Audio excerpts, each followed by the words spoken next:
भूतनी मौसी। नमस्ते प्रणाम। आप सब देख रहल बानी भोजपुरी प्लस। तो आज आप सब खातिर फिर से लेके आयल बानी एगो नया ट्रेलर के रिव्यू। जो नया ट्रेलर के नाम बा बेगुनाह। जी हाँ, एगो हॉरर कॉमेडी फिल्म बा जो में रितेश पांडे, चांदनी सिंह, प्रियंका रेवड़ी, संजय पांडे, महेश आचार्य और भी अनेकों कलाकार बाड़े। बेगुनाह फिल्म के नाम बा। डायरेक्टर धीरू यादव जी बाड़े, प्रोड्यूसर बाड़े चेतना, निशा और रोहित जी। बाकी एक ट्रेलर रापचिक यूट्यूब चैनल पर आज सुबह रिलीज हो चुकल बा, आप सब जाके देख सकतानी।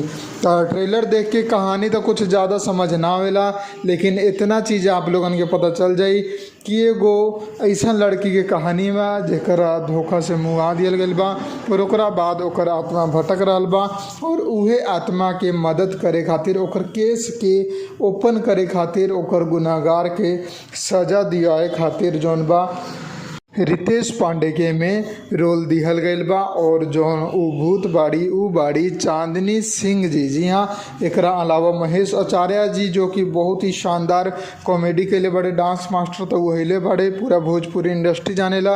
लेकिन इनमें जौन उनकर वर्क बा कॉमेडी वाला उहो आप लोगन के बहुत ज़्यादा पसंद आई। एकरा अलावा संजय पांडे जी के काम आप लोगन के अच्छा लागी। गाना के बात करी तो गाना सादगी भरा बा, कोनो उतना ज़्यादा धमाकेदार गाना एमे ना देखे के मिली ट्रेलर में आप लोग। बाकी फिल्म में हो सकेला गाना, कैसे कि ट्रेलर में सारा गाना तो ना दिया जाला। लेकिन चांदनी सिंह के रोल भी बहुत ही मज़ेदार बा।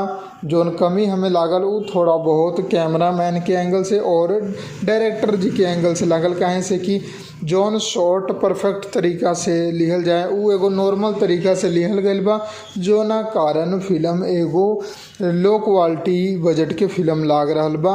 और हो भी सकता कि बजट के इशू होके। बाकी आप लोगन के अगर भूतिया फिल्म, हॉरर फिल्म देखेला पसंद बा, साथ में कॉमेडी, तो ये फिल्म आप लोगन के ज़रूर पसंद आई। फिलहाल जाके ट्रेलर देखी और बताइए आप लोगन के ट्रेलर कैसा लागल। हम मिलम आप लोगन के को नया वीडियो में नया रिव्यू के साथ। तब तक खातिर चैनल के सब्सक्राइब कर दी, वीडियो पसंद आए तो ज़्यादा से ज़्यादा शेयर कर दी और चैनल के बेल आइकन जरूर दबा दें ताकि सारा नोटिफिकेशन आप लोगन के मिलते रहे। जय हिंद, जय भोजपुरी, प्रणाम। कर रउआ से एगो रिक्वेस्ट बा कि अगला बेर आइब ना तो तनी हुलिया और मेकअप उकअप करके आइब।